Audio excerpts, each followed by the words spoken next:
Salut les gens, c'est Spirox sur la chaîne Nintendo Ganda. Et oui, c'est la première vidéo de cette chaîne, enfin. Et aujourd'hui, on va parler de Super Smash Bros sur Switch, qui nous hype totalement. Alors, on a vu beaucoup de vidéos parlant des personnages probables, et nous aussi, on a voulu le faire. Donc, avec Linkoren, on a fait le rassemblement des persos les plus probables de Smash 5, selon nous. Numéro 1, les Ice Climbers. Bon ok, on ne s'est pas foulé pour le premier. Et on est sûr à 99% qu'il y sera. C'était le grand absent de l'opus Wii U et 3DS, car la 3DS ne pouvait pas afficher un joueur avec deux persos ensemble. C'est pour ça qu'ils ont séparé Jake de Zelda et Samus de Samus sans armure. Mais là, avec la Switch, aucune excuse, ils y seront tous les deux. Numéro 2, Springman. Smash Bros veut faire monter les prix des jeux Nintendo en mettant des personnages de ces jeux. C'est pour ça qu'on a eu par exemple des persos de Fire Emblem ou de Xenoblade Chronicles. Mais c'est aussi là où des nouvelles licences se font connaître. Et une nouvelle licence que Nintendo veut faire connaître avec Splatoon, c'est ARMS. ARMS a son propre style de jeu, un mélange entre du Little Mac par rapport à la boxe, mais avec des bras détachables qui pourront attaquer en distance comme Pete ou Link. Perso, je verrai le personnage emblématique du jeu, donc Springman, ou comme Bowser Jr. choisir le challenger de ARMS, ce qui me plairait un peu plus. Numéro 3, Rex. On parlait de Xenoblade Chronicles en étant un jeu maintenant important de Nintendo. Et c'est pour ça qu'avec la sortie du deuxième opus sur Switch en décembre, on aura Rex, le héros principal, qui aura soit un gameplay comme Shulk ou Cloud, ou plus intéressant à la manière de Red, on pourrait avoir Pyra qui nous aide avec son épée. Mais c'est moins probable. Numéro 4, Captain Toad. Chaque jeu de la licence Smash a au moins un perso de l'univers Mario.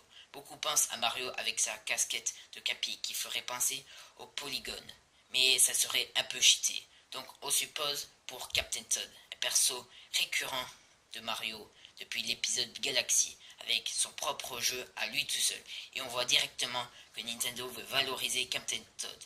Ce qui n'est pas surprenant en voyant l'opus sortir sur Switch et 3DS. Et sérieusement, Waluigi et Daisy, non, on n'en veut pas dans Smash Bros. Numéro 5, Rom.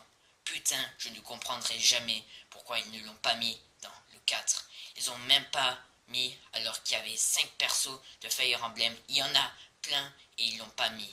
Pas le moindre Chrome. Alors que c'est avec l'épisode Awakening que la série est toujours vivante. On veut le voir sur Switch. Merde.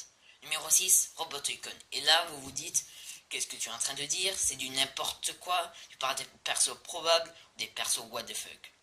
Stop. Avant de t'énerver, je vais vous dire pourquoi c'est très probable qu'il soit dans Smash. Depuis Melee, Nintendo veut mettre des combattants qui montrent qu'ils ne font pas que du jeu vidéo, mais bien plus. Dans Melee, c'était Mr. Game & Watch, qui représente la Game & Watch, logique. Sur Brawl, c'était Rob, qui représentait les accessoires de NES avec le fameux robot qu'on pouvait jouer.